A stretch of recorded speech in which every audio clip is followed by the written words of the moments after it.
Domingo passado nós abordamos a voz de João Batista que clamou no deserto. Vimos que João Batista aparece no cenário da chegada do rei, do advento do rei, e ele aparece com uma mensagem fiel, uma mensagem de arrependimento como maneira de se preparar para a vinda do reino. Não somente uma mensagem fiel, mas João também é um mensageiro fiel, um homem chamado pelo Senhor, anunciado pelos profetas, separado por Deus, e um homem despojado de qualquer vaidade, de qualquer ganância, totalmente entregue à obra do Senhor, sem buscar popularidade, prazeres e vantagens para si. O que vai acontecer a partir de Mateus capítulo 3, versículo 5, é o resultado, ou os resultados e o impacto dessa mensagem. A voz clamou no deserto, nós somos incentivados a sermos vozes no deserto, como João Batista foi, mas hoje eu quero convidar você a observar no texto de Mateus 3, versos 5 até o 12, as reações e respostas dadas a João de maneira imediata lá no deserto, e talvez trazer para a nossa vida e pensar que impacto que tem a mensagem, a voz do deserto na minha vida. Que resposta eu dei? Que resposta eu estou dando? Então, atentemos para a leitura da palavra. Nós estamos aí no capítulo 3 de Mateus, começando do versículo 5, diz assim a palavra do nosso Senhor. Então, os moradores de Jerusalém, de toda a Judéia e de toda a região em volta do Jordão, iam até onde ele estava. E confessando os seus pecados, eram batizados por ele no Rio Jordão. Quando João viu que muitos fariseus e saduceus vinham ao seu batismo, disse-lhes: raça de víboras, quem deu a entender que vocês podem fugir da ira que está por vir? Produzam um fruto digno de arrependimento, e não pensem que podem dizer uns aos outros: temos por pai Abraão. Porque eu afirmo a vocês que Deus pode fazer com que destas pedras surjam filhos a Abraão. E o machado já está posto à raiz das árvores. Portanto, toda árvore que não produz bom fruto é cortada e lançada ao fogo. Eu batizo vocês com água para arrependimento, mas aquele que vem depois de mim é mais poderoso do que eu, do qual não sou digno de carregar as sandálias. Ele os batizará com o Espírito Santo e com fogo. Ele tem a pá em suas mãos, limpará a sua eira e recolherá o seu trigo no celeiro, porém queimará a palha num fogo que nunca se apaga.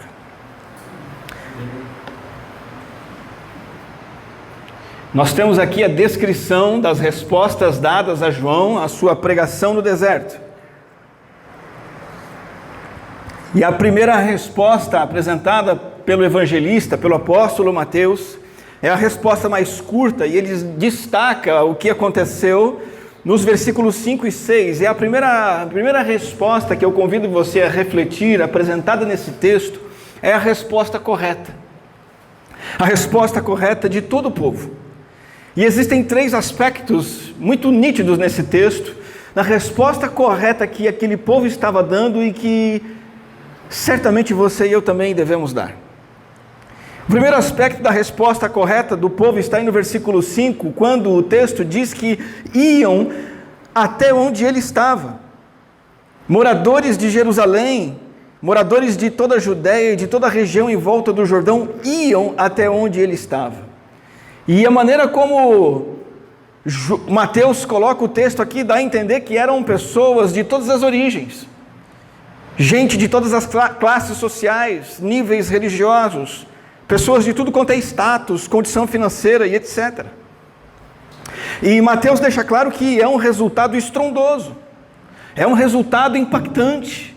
As multidões estão indo até ele, e ele está pregando no deserto, ele não está pregando no templo, nas ruas principais de Jerusalém, ele não está pregando no palácio, nos grandes auditórios que poderiam existir naquele tempo. Mesmo pregando no deserto, há uma voz que é legítima, e que foi ouvida, porque era uma voz do Senhor, era uma voz que vinha de Deus, e quando a voz é de Deus, ela atrai. Quando a palavra é de Deus, aqueles que vão ser tocados se achegam para ouvir. E eles não se achegam apenas por curiosidade, O versículo 5 mostra que eles estão indo e há um interesse na palavra. Eles vão ali onde João está pregando e eles querem escutar. Não se trata de curiosidade, não se trata de entretenimento. Nós sabemos que alguns dos profetas passaram por essa situação tão desgastante, frustrante, de ir anunciar a mensagem de Deus e as pessoas tão desinteressadas ao ponto de aparecer diante do profeta, mas apenas para dizer: vai profeta, entretém a gente. Vai profeta, fala palavras bonitas para nós, anuncia coisas, faz a gente passar o nosso tempo. Será que o stand-up hoje vai ser legal? Vários profetas passaram por isso, mas não é o que acontece aqui, porque o texto diz no versículo 6 que eles estavam confessando os seus pecados e também estavam sendo batizados por João no Rio Jordão. A prova de que não era apenas um momento de entretenimento daquele povo é que eles estavam concordando com João. Estavam concordando com o que é que João dizia. João pregava, e nós vimos: arrependam-se, versículo 2, o reino dos céus está próximo. Reconheçam abertamente os seus pecados, ainda que aquilo ferisse os ouvidos, ainda que aquilo doesse as suas consciências, deixasse o coração deles pesaroso, eles estavam concordando com João. Porque arrepender-se e confessar significa concordar. João, você está certo, eu reconheço a necessidade de desacreditar de mim mesmo, eu sou um fracasso moral e espiritual, eu estou desesperado de mim mesmo e comigo mesmo, eu admito os meus pecados, eu decido abandoná-los, como você está dizendo. Essa é a resposta certa à voz que clama no deserto. Aceitar os erros que o Senhor aponta na nossa vida. Aceitar a palavra de Deus, quando ela diz que nós estamos nos desviando de um alvo que Deus estabeleceu para nós alcançarmos. E quando eu digo alvo para alcançar, não estou falando de meta de vida, sonho pessoal. A palavra pecado significa, na sua raiz, errar o alvo, no sentido de que Deus estabelece um alvo, um caminho, uma direção, e nós erramos, nós vamos na outra direção. E arrependimento e confissão significa: está certo, essa palavra é verdadeira, eu estou desviado do Senhor, eu me afasto do Senhor, eu estou mais preocupado com a minha imagem no celular, eu estou mais preocupado com a minha conta bancária, eu estou mais preocupado com os meus prazeres sexuais, eu estou mais preocupado com uma porção de coisas, eu estou andando no erro. E isso é a resposta correta que você tem que dar para a palavra de Deus. Você não pode brincar com as Escrituras. Você não pode vir, ouvir, ir embora e dizer: está tudo bem. Cada vez que você ouve a palavra, e a única coisa que você descobre é que está tudo bem com você, e que, puxa vida, você está certinho com aquela palavra, você não entendeu nada. Ou você entendeu e não quer aceitar. Mas a resposta correta daquele povo é de ir ouvir a palavra, confessar, e em terceiro lugar, eles eram batizados. No versículo 6, a parte B diz: eram batizados por ele no Rio Jordão. E aqui trata-se de uma decisão voluntária daquelas pessoas. João não forçava ninguém. Mais adiante vamos ver que João expulsou algumas pessoas. Não, vocês não vão se batizar, vocês não têm nada a ver com o batismo. Não é as pessoas que eram forçadas por João a se batizarem, elas queriam, elas desejavam, porque a decisão pelo batismo é uma decisão sincera de mudança radical. E essa decisão é simbolizada pelo ato que João estava realizando, e ele vai ser um precursor também nisso, do Evangelho do Reino. João vai ser aquele iniciador também do batismo, como nós temos até hoje. João usa um ritual que já existia dentro da religião judaica. Havia o rito de diversos batismos, mergulhos, lavagens cerimoniais. O povo de Israel tinha lavagens de mãos, lavagens de objetos, lavagens do corpo e até banhos por inteiro, de entrar na água. Rituais de purificação. E o ritual de imergir na água era o símbolo de uma limpeza espiritual. E João agora está dizendo o seguinte: olha, para participar da aliança, para participar do reino, isso é necessário. Agora, é muito interessante que, se você estudar um pouco mais a fundo essa questão do ritual judaico do batismo, sabem quem ele era aplicado? Não nos judeus. O ritual do batismo judaico era aplicado nos gentios. Os gentios eram considerados impuros, de fora da aliança, e depois deles entenderem que queriam fazer esse proselitismo e queriam entrar na comunidade da aliança e se tornarem judeus prosélitos, uma das coisas que eles tinham que fazer é passar pelo ritual do batismo. Só que acontece que João está usando o ritual do batismo com todo mundo. E João está usando o ritual do batismo com os próprios judeus. Porque eles estavam afastados de Deus e vivendo em pecado. E o fato deles serem membros da comunidade da aliança desde pequenos, terem participado de todos os rituais de quem participa da comunidade da aliança, João agora está dizendo o seguinte: isso não adianta mais, isso não tem mais sentido, isso não tem significado. Você que agora ouviu a mensagem, confessou os seus pecados, decida você ser purificado pelo Senhor passando pelo batismo. A ideia de convicção de uma necessidade de mudança completa. E nota que o batismo é um símbolo e um testemunho público, visível, chamativo, impactante, que chama atenção para uma realidade interna. Ao se batizar, eu estou dizendo: eu me arrependo dos meus pecados. Ao me batizar, eu estou dizendo: eu quero ser purificado do meu pecado. Ao me batizar, eu estou dizendo: eu quero me afastar da velha vida e quero começar uma vida nova. O batismo não é um cerimonial, não é um modismo de famosos. Muitos famosos brasileiros estão indo se batizar no Rio Jordão. Recentemente, poucas semanas ou meses atrás, um deles foi a Ana Maria Braga. Lá foi ela também, na modinha dela, se batizar no Rio Jordão. Só faltou um João Batista pregando a mensagem de arrependimento, isso não tinha. Mas o Rio Jordão está lá até hoje. E ela foi, contratou um padre, filmou toda a sua cena de se batizar no Rio Jordão, e aquilo virou um grande comércio. Hoje tem toda uma estrutura, católicos e evangélicos capitalizam em cima disso. E ela filma toda aquela cena bonita e as falas dela giram em torno de: aquele é um ambiente espiritualizado, reverenciado, eu tinha que ir lá ter essa experiência. Ela descreve assim: foi uma emoção única, uma emoção forte. Eu quis participar desse ato simbólico. Não tem nada a ver. O batismo não tem poder salvador, nem numa criança, nem num adulto. Quando o reino é anunciado, porque o rei chegou, um novo padrão de batismo e purificação aparece.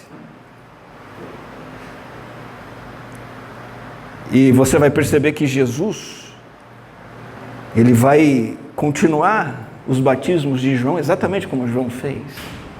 João batizou e Jesus também vai batizar, e assim como Jesus batizou, os seus discípulos vão batizar. E Jesus vai passar essa mensagem para os seus apóstolos, e os seus apóstolos vão realizar batismos. E a igreja vai então ser uma comunidade que vai agregando pessoas por meio do batismo, a ponto do batismo entrar na mensagem central da grande comissão do Senhor. Quando o Senhor chama o povo dele para a grande obra global, ele inclui na tarefa global o quê? O batismo. O que é que Jesus diz na sua grande comissão? Vão, façam discípulos de todas as nações, batizando e ensinando. O batismo simboliza a purificação espiritual pela fé na graça de Deus. O batismo significa o seguinte: aquele cordeiro que era imolado no Antigo Testamento tantas e tantas vezes, aqueles sacrifícios tantas e tantas vezes repetidos na lei de Moisés, nos atos no templo, pelos sacerdotes, pelo sumo sacerdote, aquilo foi ampliado, foi consumado, foi completado no Cordeiro de Deus, Jesus Cristo, que tira o pecado do mundo. Eu creio que o ato do Cordeiro de Deus, que tira o pecado do mundo, me purifica do pecado, e eu me batizo para dizer que eu creio nisso. Essa é a resposta correta que o povo está dando. Essa é a resposta correta que você e eu devemos dar à voz que clama no deserto. Como é que você aderiu ao Evangelho? Você já aderiu ao Evangelho? Você já disse sim para o Senhor? Mas a questão não é dizer sim. A questão é que sim você disse. Hoje muitas pessoas estão dizendo: sim, Jesus, eu quero que o Senhor abençoe a minha vida financeira, estou aqui. Sim, Senhor, eu quero que o Senhor me ajude a ser uma pessoa feliz. Não é esse sim, não é esse achegar-se. Até se batizam: sim, Senhor, me batizo, eu quero ser abençoado. A adesão verdadeira ao Evangelho de Cristo é: eu estou indo para ouvir a palavra e eu confesso os meus pecados, porque essa é a palavra de Deus para mim. Você é um pecador, confesse os seus pecados e seja purificado. É assim que se adere a Cristo: ir até a sua palavra, arrepender-se, quebrantar-se, contristar-se, lamentar, desesperar-se de si mesmo. E então dizer: Senhor, eu creio, e eu creio na purificação, a ponto de me batizar como símbolo de que o Senhor me purifica do meu pecado. Qual é o seu caso? Como você adentrou ao Evangelho? Se você percebe na sua vida a falta desse quebrantamento que nós vemos aqui no texto, as pessoas confessando os seus pecados, preste atenção no texto, isso aqui não é uma coisa simples de se olhar, não. A Bíblia está dizendo que as pessoas confessavam os seus pecados. Você teria coragem de ficar em pé aqui agora e começar a confessar os seus pecados para todos? Não é brincadeira que está acontecendo aqui no texto. Você teria essa coragem de bater no peito e dizer: Senhor, estou aqui, meus pecados são esses. Aqui, pastor, aqui, povo de Deus, eu estou confessando os meus pecados, eu quero ser purificado deles. Isso é coisa séria. É assim que se adere ao Evangelho. E se você não tem esse quebrantamento, essa confissão de pecados, o que você tem que fazer? Clamar ao Senhor que te dê isso. É a única coisa que eu acredito que você possa fazer. Se você se sente bem consigo mesmo, se você se acha um bom batista, um bom religioso, uma ótima pessoa, comece a clamar ao Senhor para que Ele te quebrante e te faça confessar os seus pecados. Agora, talvez você esteja hoje aqui e nunca tenha dado esse passo ainda. Deus está te trazendo. Deus está te trazendo. Talvez hoje é o dia de você dizer: Senhor, aqui estou. Chega. Decreto minha falência pessoal, moral e espiritual. Já decreta a falência toda também, financeira, tudo, familiar. Estou falido, sou um pecador, perdido. Perdoe os meus pecados, me purifique. Agora, mais do que ser experiência pontual na sua vida, isso também é uma rotina. Não como causa da sua salvação, mas como resultado da sua salvação. De que rotina eu estou falando? A rotina de continuamente ir até a palavra de Deus para ouvi-la. Confessar os pecados que você tem cometido, mesmo depois de salvo, e ser purificado deles. E esse é um processo constante, como resultado agora da sua salvação, não mais como causa da sua salvação.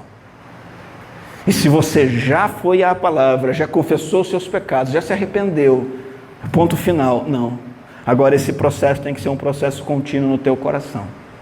A mesma atitude que esse povo tinha, você tem que ter, de ter fome e sede da palavra de Deus, constantemente ir até ela, ouvi-la, aprender, ler, entender, para que ela confronte, aponte os seus pecados, identifique os seus erros e você possa confessá-los ao Senhor e que o Senhor possa te purificar e de novo, e você vai nesse processo crescente, aperfeiçoando a sua salvação. A primeira resposta que nós encontramos, a voz no deserto, é a resposta correta, de ir até a palavra, confessar os pecados e ser batizado. Mas o texto não para aqui. O texto continua e nós temos a segunda reação à voz que clama no deserto. A partir do versículo de número 7, nós encontramos a resposta que foi reprovada.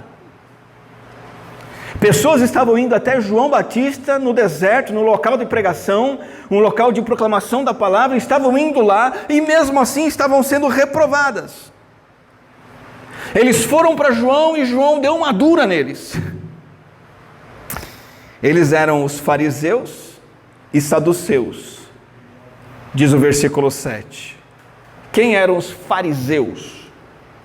Os fariseus eram uma facção, um partido religioso na época de Jesus. Dentro do judaísmo havia o farisaísmo, e os fariseus eram ultraconservadores na doutrina, fundamentalistas na doutrina, legalistas, mas de uma religiosidade absurdamente hipócrita.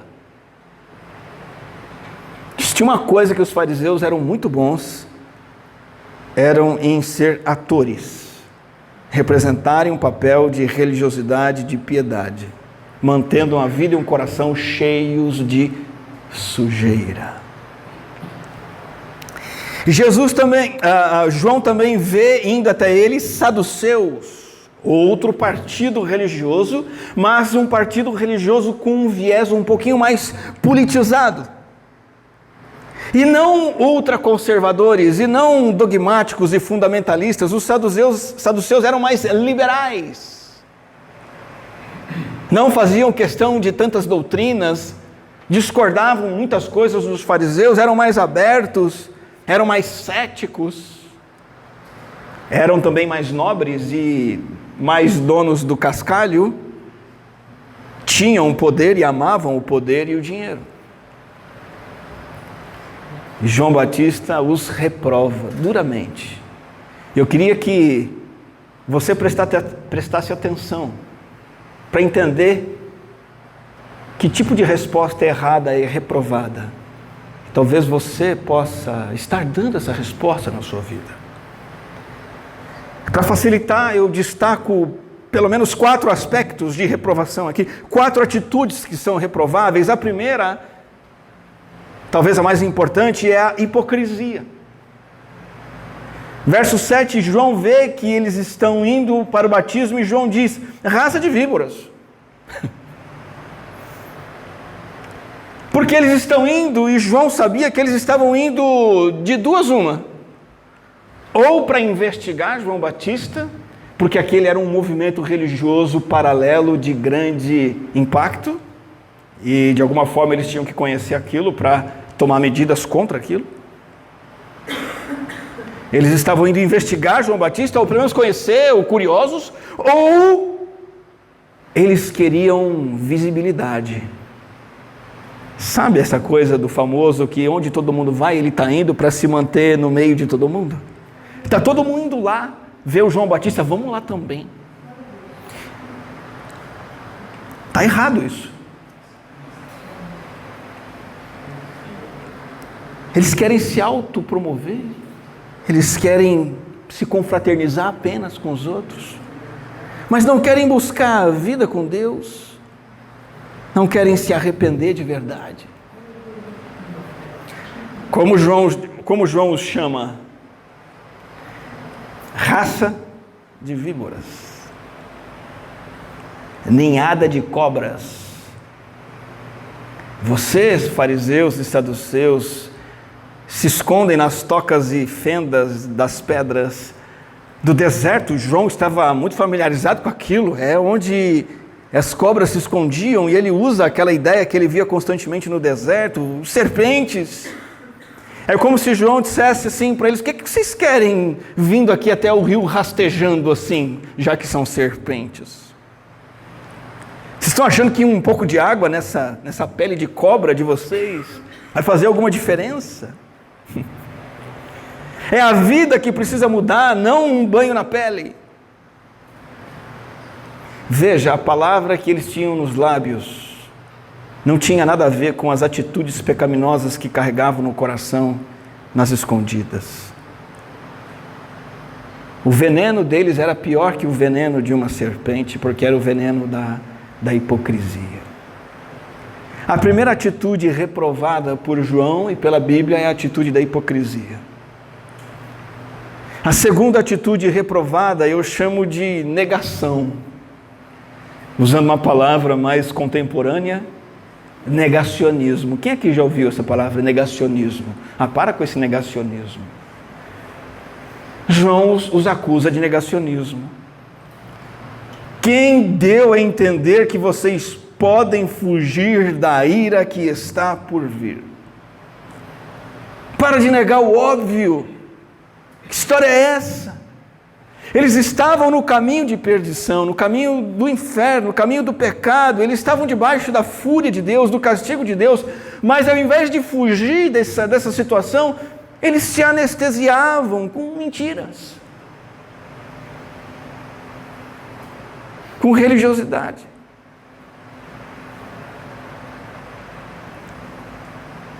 Não estavam se desesperando de si mesmos, como fazia o povo que confessava o pecado abertamente, ainda eram orgulhosos. Irmão, a fúria divina contra o meu pecado, contra o seu pecado, é uma realidade, não só sua e minha, de 100% da população da terra. Todas as pessoas que nascem nesse mundo, nascem debaixo da ira de Deus. Qualquer ideia contrária a isso é ilusão, não adianta negar.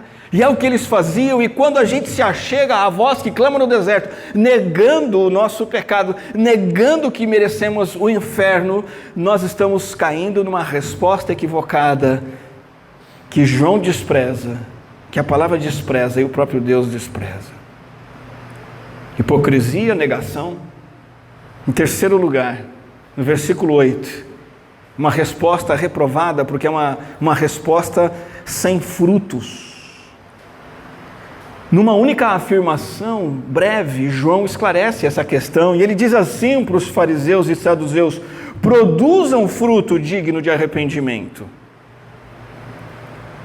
Há um arrependimento que é falso, um arrependimento que não tem evidência alguma. Em muitas pessoas, infelizmente, a única demonstração de arrependimento é aquela no dia do batismo. Ela foi lá no dia do batismo, se batizou, todo mundo viu. E acabou, você não vê mais arrependimento na vida daquela pessoa. Você não vê fruto depois daquilo.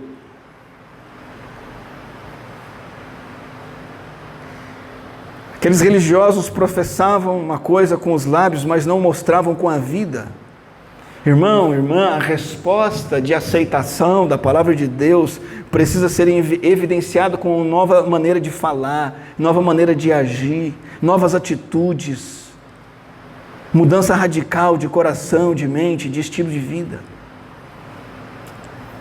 Veja, os frutos não mudam o coração. É impossível que você mude o seu coração por meio de boas obras. Entretanto, um coração que o Senhor transforma, e só Ele pode transformar um coração. O coração transformado pelo Senhor, esse produz frutos. E a ausência de frutos é denunciada como uma resposta equivocada e reprovada à voz que clama no deserto. A resposta reprovada pela sua hipocrisia, pela sua negação do pecado e do castigo, pela ausência de frutos. E em quarto lugar, uma resposta reprovada por causa da autoconfiança religiosa. Versículo 9, João, a voz poderosa no deserto, diz assim para eles: olha aqui, ô cobras que vêm se molhar aqui no deserto, no rio, não pensem que pode dizer uns aos outros: temos por pai Abraão. Porque eu afirmo a vocês que Deus pode fazer com que destas pedras surjam filhos a Abraão. Sabe o que João está fazendo aqui? João está denunciando um pensamento totalmente equivocado da parte deles. Eles achavam que estavam salvos porque corria nas veias deles o sangue de Abraão. Não, Abraão é meu tataravô. Eu sou descendente de Abraão, da tribo de Issacar, da tribo de Ruben, uma das 12 tribos. Não, eu pertenço à comunidade da aliança, porque eu tenho no meu sangue, olha meu RG aqui, faz exame de DNA, está comprovado, autoconfiança religiosa. João diz, não tem nada a ver, pessoal, acabou essa história. Os verdadeiros filhos de Abraão são os que têm a fé de Abraão no coração, e não o sangue de Abraão correndo nas veias. Eu vou repetir, pertence à comunidade da aliança, são filhos de Abraão, não aqueles que têm o sangue de Abraão correndo nas veias. Eu não tenho, você não tem. Aqueles que têm o sangue de Abraão correndo nas veias estão lá em Israel, no meio de um bombardeio danado. Isso não significa nada para eles. É filho de Abraão quem tem a fé de Abraão no coração, crê no Deus do impossível, crê num Deus que estabelece planos, um Deus que salva, um Deus que oferece um sacrifício substitutivo pelos nossos pecados. E essa fé de Abraão que impulsionou Abraão a uma vida em que ele se alinhou com Deus.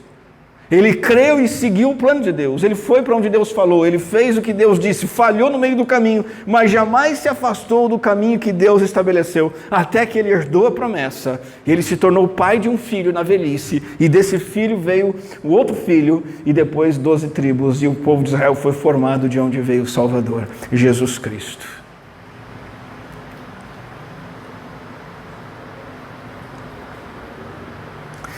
Não adianta confiar que você pertence à igreja. Não adianta você dizer, todo domingo ou quase todo domingo eu vou na igreja. Eu faço minhas orações. Eu tenho uma Bíblia em casa. Eu peço oração para o pastor, eu peço oração para não sei quem. Eu assisto vídeo na internet religioso. Confiar na religião é um fracasso. Essa é uma resposta reprovada. Eu sou filho de Abraão.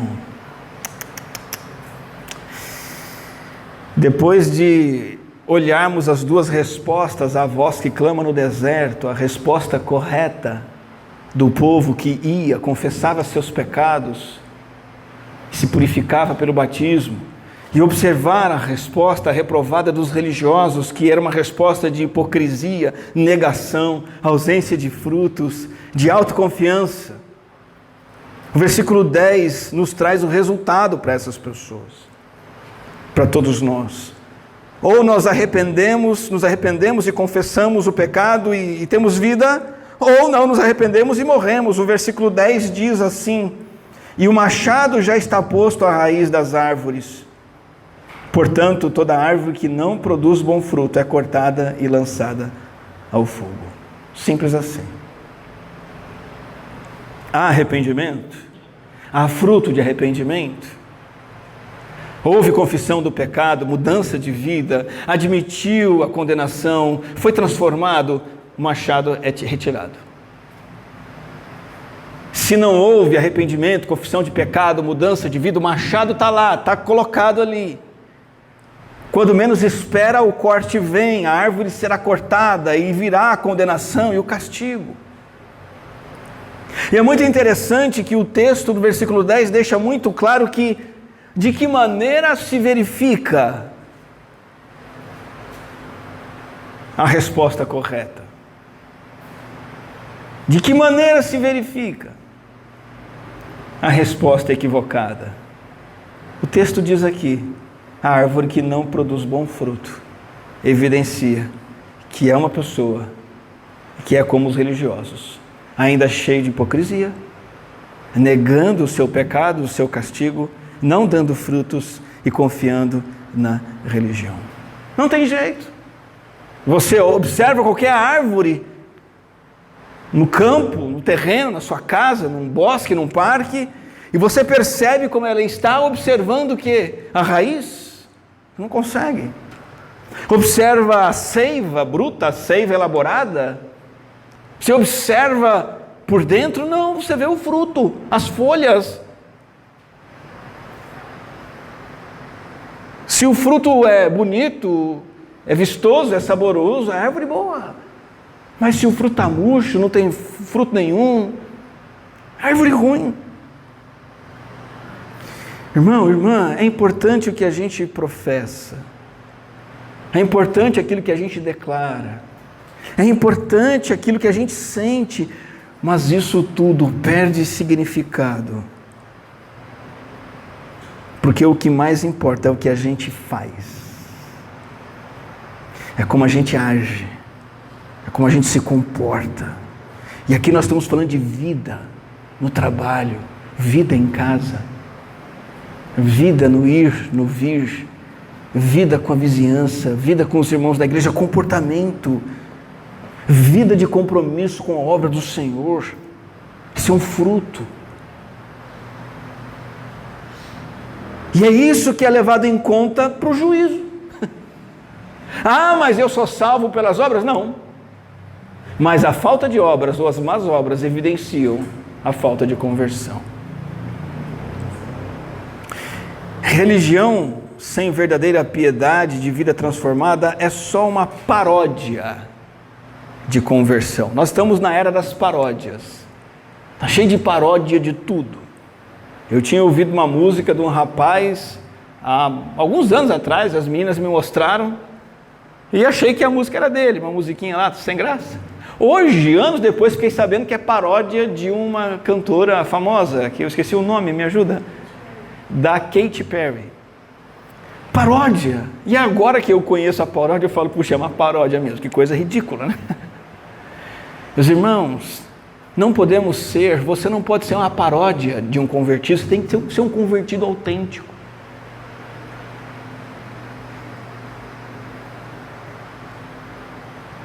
Um convertido autêntico que por si mesmo dá os sinais.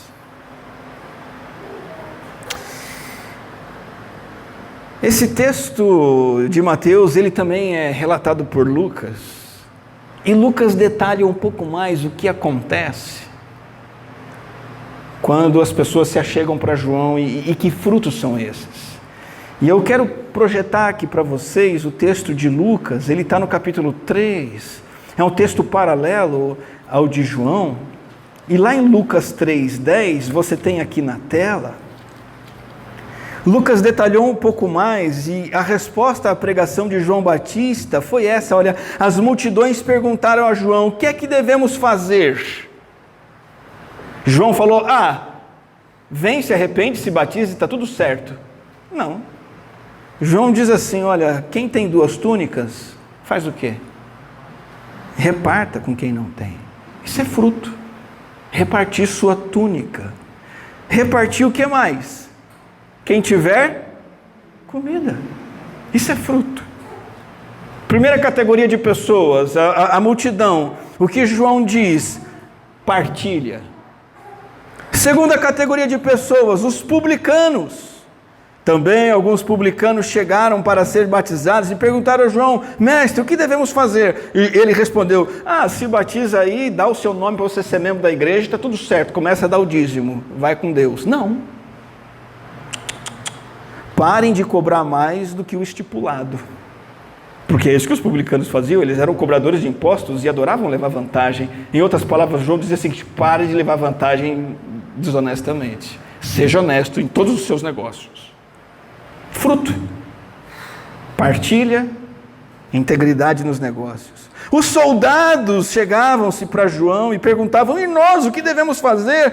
E João disse, olha, não sejam prepotentes, não façam denúncias falsas e contentem-se com o salário que vocês recebem. Os soldados, no seu poder militar, extorquiam os outros. E nós sabemos que quem tem o poder policial, poder militar, acaba fazendo isso, se aproveitando da sua condição e extorquindo outros. E João diz, precisa ter fruto. Você está vindo aqui, está confessando seus pecados, você quer purificação?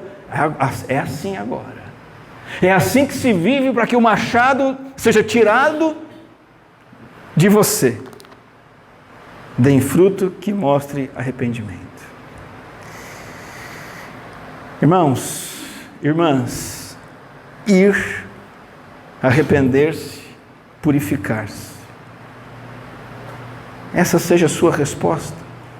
Essa foi a resposta do povo desconhecido. Essa é a sua resposta. A resposta dos religiosos famosos foi uma resposta reprovada, hipócritas, negando, orgulhando-se da sua religião, não dando frutos. Não é essa a nossa resposta. A sua resposta é: Senhor, eis-me aqui, eu quero ir e ouvir Tua palavra. E sempre que Tua palavra apontar a minha falta, o meu pecado, eu vou confessá-lo e quero que o Senhor me purifique. É assim que se atende ao chamado de Deus, lançando fora todo o fardo da falsa espiritualidade, da superficialidade religiosa vazia, clamando por um relacionamento real com Deus. Mas o texto em tela ainda não terminou. Nós temos uma palavra final de João. E João fala aqui de 3 batismos. A partir do versículo 11 ele diz assim: olha, eu batizo vocês com água para arrependimento. É um batismo correto, certo, necessário, visível, que expressa uma decisão sincera no coração. Vocês se arrependem, vocês confessam os seus pecados, querem ser purificados, eu estou batizando vocês, eu batizo. Mas ele fala de um batismo superior. E ele diz assim: aquele que vem depois de mim, o rei está chegando, irmãos. Ele vai chegar como rei. Próximos domingos vamos ver isso. Aquele que vem depois de mim é mais poderoso do que eu, do qual não sou digno de carregar as sandálias. Ele os batizará com o Espírito Santo. Esse é o segundo batismo que o evangelista Mateus menciona aqui. É o batismo do Supremo, do Cristo Supremo e do batismo supremo que Ele administra. E João está dizendo assim: olha pessoal, o grande protagonista aqui é esse que eu estou anunciando que está chegando. Não sou eu, é Jesus Cristo. Eu sou o coadjuvante, Ele é o Messias, Ele é o Rei. Ele vem e Ele vai acender no coração de vocês, inflamar no coração de vocês a vida do reino. Aqueles que se arrependerem, confessarem seus pecados e crerem, vão receber essa obra do Messias. Ele vai operar a transformação de dentro para fora, ou seja, Ele vai batizar com o Espírito Santo. E é isso que vai viabilizar que aquele que confessou o seu pecado possa viver a nova vida do reino. Porque sem o Espírito Santo isso é impossível. Por isso que o apóstolo Paulo vai dizer que o fruto do Espírito, o fruto que o Espírito produz, naqueles que o recebem, se entregam a Ele, é aquela novidade de vida, aquela nova caminhada de amor, de alegria, de paz, de domínio próprio, de fidelidade, de bondade, de mansidão. É o batismo poderoso do Senhor Jesus poderoso, que impregna em nós uma nova vida poderosa. Mas há um terceiro batismo aqui. Talvez você não sabia ainda, mas são 3. O batismo de João Batista no arrependimento, o batismo de Jesus, que é o batismo que nos traz poder de vida nova no Espírito. Mas João diz que esse Jesus também batiza com fogo. E lá vai o cristão mais animado dizer: está vendo? Quando a gente recebe Jesus, vem fogo do céu na nossa vida. Mas não é nada disso que você pode estar pensando. A palavra fogo aqui, o versículo seguinte deixa bem claro. A palavra fogo não é mover de línguas, a palavra fogo não é gritaria, a palavra fogo não é bagunça, a palavra fogo significa juízo, castigo.